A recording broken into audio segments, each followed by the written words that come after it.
बर' हारिखौ बुहुमनि बिखायाव गोजोरै लाखिनायनि थांखिजों थांनाय गोलाव समनिफ्रायनो जुजिबोनाय अल बड' एक्स भलन्टियार फर्स अर्गानाइजेशन कमिटिखौ दिनै बाक्सानि मुसलपुराव दाफुंनाय जायो। थारैनो मख'नाया गोनांदि बर'फ्रा गावनि हारिखौ बुहुमाव सिनायथि होनो गावनि राव हारिमु बिजों थुनलाइ गाननाय जोमनाय आरो धोरोम गासैखौबो लानानै आलादा रायजोनि थाखाय सोमावसारबोदोंमोन।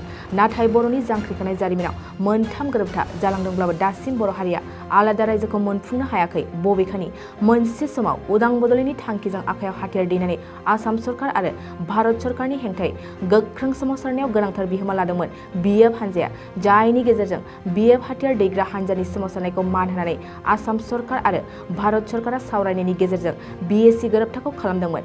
नाथाय दुखुनांथाव बाथ्रा दि बर'फ्रा मोनथाम गोरोबथा खालामदोंब्लाबो दिनैसिम उदां बड'लेण्ड रायजोखौ मोनफुंनो हायाखै। बेखौ नोजोर बोनानै आगुनि बारग' भलन्टियार फर्सफ्रा दिनै फिन उदां बड'लेण्ड रायजोनि दाबिखौ अहिंसा खान्थिजों सरकारनिसिम दैखांफिननो बाक्सानि मुसलपुर जुनियर बेसिक स्कुलाव मोनसे जथुम्मानि गेजेरजों अल बड' एक्स भलन्टियार फर्स अर्गानाइजेशन मुंनि आफादखौ दानाय जायो। बे आफादाव क'क्राझारनि दलिन ब्रह्मखौ आफादगिरि आरो बाक्सानि सिन्टु बसुमतारीखौ गाहाय नेहाथारि बिबान होनाय जायो। जोङो खुलुमनाय थाबाय। जोङो आगोलावहाय ओरैनो कनभेनर ग्रुप हिसाबै अल बड' एक्स भलन्टियार फर्स होननानै जों दादोंमोन, खिन्थु जों दिनै सेन्ट्रेल कमिटि दाफुंनो हाबाय। सेन्ट्रेल कमिटि दाफुंनायनि गेजेरजोंनो जों दिनै बेवहाय अल बड' एक्स भलन्टियार फर्स अर्गानाइजेशन मुङै गोदान नमेनक्लेचार होनानै जों दाफुंनाय जाबाय आरो दा बेवहाय जोंनि थांखिया जाहैबाय गोदोनिफ्रायनो जोंहा उपेन्द्रनाथ ब्रह्मनि दैदेननायाव जोङो आन्दलन खालामबोदोंमोन सेपारेट बड'लेण्डनि थाखाय, खिन्थु जोङो बे जाफुंसाराखै। अलरेडि जोंहा मोनथाम सुक्ति जानानै थांबाय, बिएसि जानानै थांबाय, बिटिसि जानानै थांबाय आरो दाख्लैसो 2020आव बिटिआर जानानै थांबाय। खिन्थु जोंनि बर'फोरनि जेनाखि साननाय बेफोर दिनैसिमबो जोंनि सिमाङा जाफुंजोबाखै। ओंखायनो जों दिनै बोराय बैसोब्लाबो गावनि जिउखौ माने उन्दै साननानैब्लाबो जोङो दिनै मोनसे सोमावसारनायखौ आवगायफिननो सानदों आरो बेखौ जोङो सेन्ट्रेल कमिटियाव आरो सावरायबावगोन।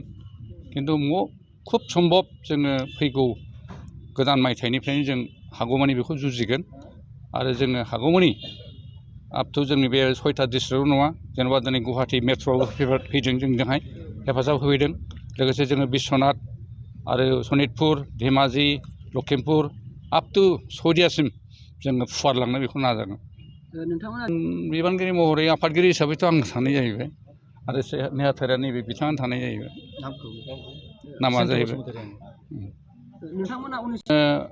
नन भायलेन्सजों थांगोन जों बेवहाय माने बोराय बैसो जाबाय जों दा खुनु बेवहाय गुन्दै लानाय खोथा गैया। जोङो आफादत जों जोंनि मेलेम बे मेलेमजोंनो जोङो आवगायलांगोन आरो आथिखालनि जि बर' रायजो राजाफोर नोंथांमोननि जि गौथुम बेखौ लानानै मा खालामनो सानो? जोंनि गेजेराव दा बहुद बेबायदिबां आफाद दालांबाय, खिन्थु बायदिसिना सुक्ति जालांदोंबाबो रावबो माने खुसि गैया, गोजोननाय गैया। दा जोंखौ उन थानानै जोंखौ ओरैबायदि मोनसे थुलुंगा होदों आरो जों बेवहाय रंजाखांदों। जेसेबांनाखि दा बर' रायजो राजा दं नोंथांमोना आगुयै नोंथांमोननि उन जों दंसै, नांबा बर' जाथिया थैजोबथों थेवबो जों बड'लेण्डखौ नांगौ होननो बे सोदोबखौ जों मोनबाय थादों आरो औ दा बेखौ बुंनो हागौ सोरबाया, बिसोर हयथ' मानिबा एसे सेल्फिस टाइपबो जानो हागौ। खिन्थु गोबां रायजो राजायानो 90% बड'आनो दिनै बड'लेण्डखौ नांगौ होननानै हांख्रायगासिनो दङ। फायखा बेखौ जों गोदोनिफ्रायनो एक्सपिरियेन्स दंखायो। गोदो बे एबसुनि जेनाखि मुभमेन्टमोन बे मुभमेन्टनि टाइमावबो कमप्लिट 100% बर'आ फैजोबखायाखै।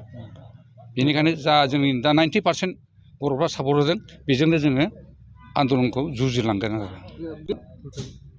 बुंनायाथ' थारैनो जुदि खौसेयाव थाजोबलायोबा जों मोनसेल' थांखि बिगोन, जोंनि बड'लेण्ड सेपारेट स्टेटआ जानांगौ आरो बिनि थाखाय जोङो स्टेट वाइज बा सेन्ट्रेल लेभेल जों जेरावबो इन्टेलेक्सुयेलफोरखौ लाफा जेरावबो गाग्लोबहैगोन आरो बेखौ जोङो पलिटिकेल ग्राउन्डआव जों ओरैबायदि लागोन, जोंनि माखासे टप अफिसार रिटायार्ड पार्सनफोर दङ, बिथांमोननिफ्राय जों साजेसन लायै माबायदि लामाजों थाङोबा जोङो साक्सेस जाहैनो हागौ बिथांमोनखौबो जों द्रु लांफानानै जोङो डिसकासनावनो जा बा आन्दलनावनो जा जों बिथांमोनखौ लाफाबाय थानानै जों आवगायगोन आरो नोंथाङा सानाय सुनाय बेरामनि जेंनायाव गोग्लैदों नामा?